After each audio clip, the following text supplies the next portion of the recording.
여러분, 오늘도 지하철 투자 이야기 잘 들어보셨나요? 저와 함께 이제는 마지막 역까지 가시면서 오늘 나눈 이야기, 또 내일 증시 일정까지 모두 정리해 보시죠. 네, 오늘 국내 증시는 정말 롤러코스터 같은 장세를 나타냈습니다. 장 후반부로 가면서 좀 낙폭을 키우는 그런 모습이었는데요. 코스피 지수는 1%대 하락하면서 장을 마쳤고요. 그간의 좀 뜨거운 상승세를 이어왔던 코스닥 지수는 무려 4%대 하락을 하면서 거래를 마감했습니다.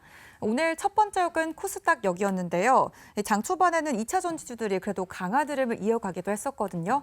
사연관 차장은 포스코그룹주는 개인 위주의 수급이, 그리고 에코프로 그룹주는 숏스퀴즈가 좀 최근에 추정되고 있는 그런 상황이라고 분석을 했고요. 이 쏠림 현상이 완화가 된다면 자동차 부품, 그리고 스마트 팩토리 쪽에서 반등이 예상된다라고 이야기도 했습니다. 관련해서는 화신을 관심주로 제안을 했네요. 한편 오늘 SK하이닉스가 실적 발표를 했습니다. 적자를 기록을 하기는 했지만 그 안에서 희망을 봤다라는 의견도 일부 제시가 됐는데요.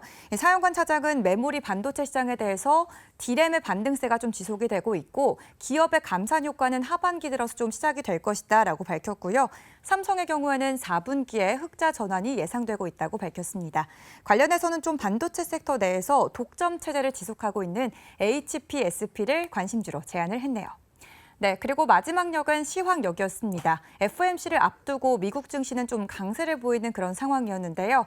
오늘 함께한 이재선 연구원은 이번 회의에서 연내 2차례 금리 인상을 좀 강조할 가능성이 높기는 하지만 시장 수급에는 좀 중립적일 것이다라고 이야기를 했고요.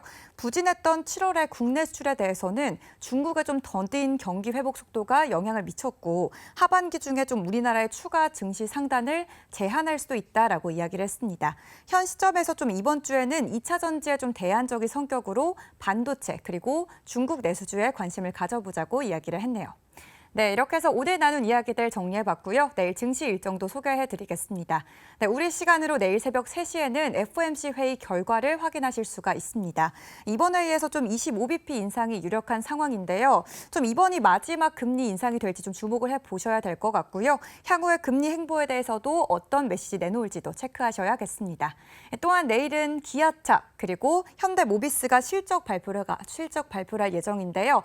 오늘 현대차가 실적 발표를 하면서 무려 4조 원의 영업이익을 기록을 했죠. 좀 역대 최대 실적을 발표한 가운데 내일 기아와 현대모비스는 어떤 실적을 내놓을지도 체크해 보시면 좋을 것 같습니다.